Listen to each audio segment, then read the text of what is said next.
Alors que je suis ici, je me rends compte que sa cavalerie commence à s'enfuir.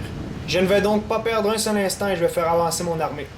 En passant, durant la présentation des effectifs, j'ai oublié de mentionner cette unité de Hashashim, ce qui veut dire en fait les assassins. Ça, c'est vraiment les unités d'élite de l'armée ottomane. Leur seul problème, c'est qu'ils sont très peu nombreux. Aussi, ces unités, lorsqu'elles sont immobiles, sont carrément invisibles. En fait, l'histoire des Hashashin peut s'avérer très intéressante pour quelqu'un qui s'intéresse à l'histoire militaire. En fait, les gens qui formaient ce corps étaient pris parmi les unités les plus zélées de l'Empire ottoman.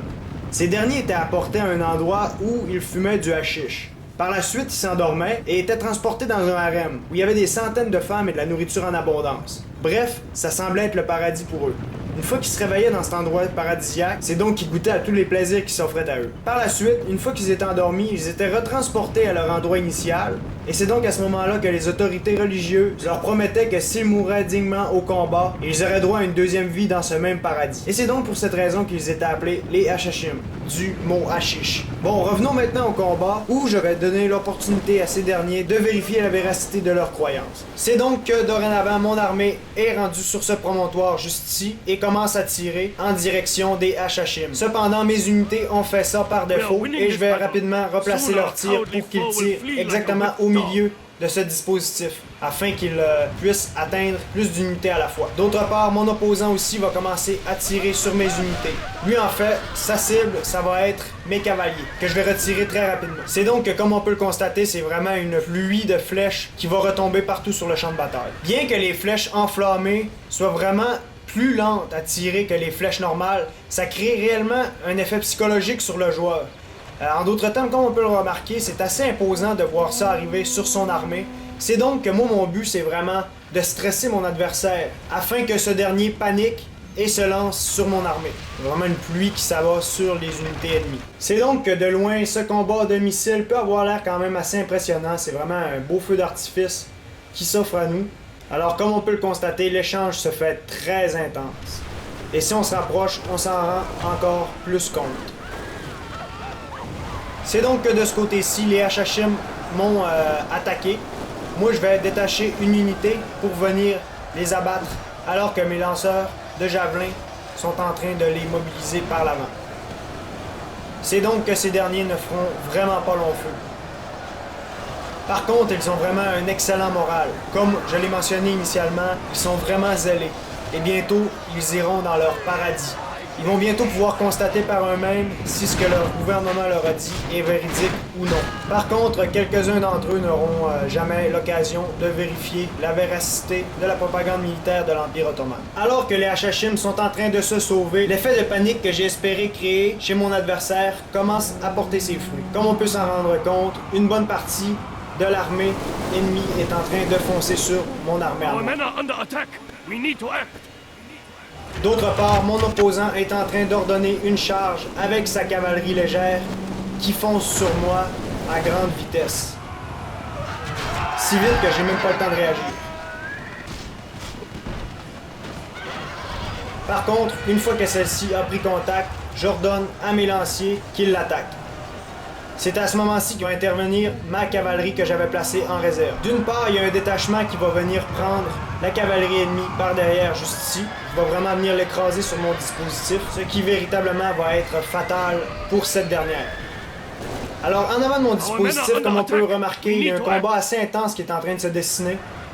J'ai vraiment placé mes unités de lanciers pour venir protéger mes archers qui continuent toujours à tirer en arrière. Avec le reste de ma cavalerie, j'ai tenté de faire fuir la cavalerie ennemie, ce qui a fonctionné. Alors je vais ordonner à ces unités de venir écraser mon ennemi à l'endroit de son attaque principale. Alors comme la cavalerie légère se sauve, la totalité de mes 4 unités de cavalerie vont venir faire un ravage. Ça va faire en sorte de littéralement faire fuir la presque totalité du front de mon ennemi. Comme la porte de sortie va être juste à côté, je vais vraiment avoir la paix très rapidement à ce niveau-ci. C'est donc que j'ai vraiment repoussé la totalité de l'attaque ennemie. Par contre, mon opposant a profité de cette occasion pour rapprocher sa cavalerie légère, qu'il va tenter de lancer contre mon dispositif. Cependant, cette fois-ci, je l'ai vu venir, et je vais lancer des unités d'infanterie contre celle-ci. Cependant, ces unités mobiles vont parvenir à se frayer un chemin jusqu'à moi. Je vais donc les accrocher à ce niveau-ci, alors que ma cavalerie revient prestement. Cependant, à peine a-t-elle le temps de s'approcher un peu, que ces deux unités vont partir en déroute. C'est donc que je vais retourner mes chevaliers pour venir abattre le reste de l'armée ennemie, qui se résume à être 3 troupes de lanciers, ainsi que les 8 troupes d'archers qui sont vraiment malmenées depuis le début. C'est donc que le combat va être très intense à ce niveau-ci aussi. Cependant, déjà une unité va s'affaisser et vraiment mon armée arrive en force à ce niveau-ci. Pendant ce temps-là, il y a une unité de cavalerie légère de mon ennemi qui s'est reformée. Cependant, elle ne fera pas le poids de mes 2 unités de lanciers que voici. Cette dernière va se sauver. À ce niveau-ci, la presque totalité de mes archers, autre que la troupe qui s'est faite charger par la cavalerie légère, demeure présente. C'est donc que jusqu'à présent, mon armée est vraiment presque intacte. Comme on peut voir, mon ennemi n'a qu'abattu que 23% de mes unités, alors que j'ai abattu 73% de son armée. Au niveau de ses archers, à peine entreront-ils en contact avec mes unités d'infanterie que ces derniers vont se sauver, puisque vraiment leur morale a été vraiment grugée par mes flèches tout au long de la partie. La dernière unité est donc enveloppée à ce niveau-ci et va se battre jusqu'à la mort.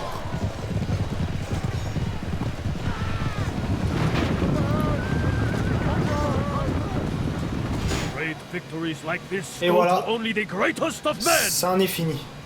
C'est donc que j'ai déployé 1181 soldats, alors que mon opposant en a déployé 1666. Donc sensiblement le même nombre, c'est-à-dire 15 de différence. De mon côté, j'ai abattu 1020 unités et j'en ai capturé 263, alors que mon opposant en a tué 395. C'est donc qu'initialement, en voyant la position et le dispositif de mon ennemi, je me suis vraiment dit que je n'avais qu'un choix pour gagner cette bataille-là. C'est-à-dire en éliminant la hauteur de ce dernier. C'est donc que la seule façon que je pouvais concrétiser cette action, c'est en allant me placer sur un promontoire encore plus élevé que celui qu'il occupait actuellement. Durant ma marche vers ce dernier, j'ai donc fait plusieurs arrêts. Je me suis vraiment arrangé pour faire ça d'une manière très sécuritaire, c'est-à-dire en faisant plusieurs pauses, en reformant mon armée plusieurs fois, afin de garder ma formation relativement intacte. C'est donc qu'en arrivant un peu plus proche, il a approché sa cavalerie, mais cependant ça n'a rien donné, parce que moi j'ai tout simplement approché la totalité de mon armée dans le but d'harceler ceux-ci. Comme ce dernier s'est éloigné, j'ai approché encore une fois mon armée, et c'est à ce moment-ci que véritablement les flèches ont commencé à pleuvoir. Le ciel s'est vraiment obscurci et nos soldats se sont véritablement battus dans l'ombre, si ce n'était pas du fait que les flèches étaient allumées. D'ailleurs, c'est possiblement dû à cette raison que j'ai fait paniquer mon ennemi et que je l'ai forcé à m'attaquer. Ce dernier s'est donc vraiment lancé sur mon armée dans un mouvement désespéré. Moi, j'avais gardé ma cavalerie en réserve pour contrer ce type d'attaque. C'est donc qu'alors que son armée est venue se coller contre la mienne, j'ai fait la tactique du marteau et de l'enclume, la cavalerie étant le marteau, pour vraiment venir semer la panique parmi ses rangs. Une fois que la majorité des soldats ennemis se sont sauvés, c'est donc à ce moment-ci que j'ai vraiment fait mon attaque. C'est donc que courageusement, les soldats ottomans se sont battus, cependant le nombre et la qualité a véritablement eu raison d'eux. C'est donc qu'au final, la totalité de l'armée ennemie s'est disloquée. Et voilà!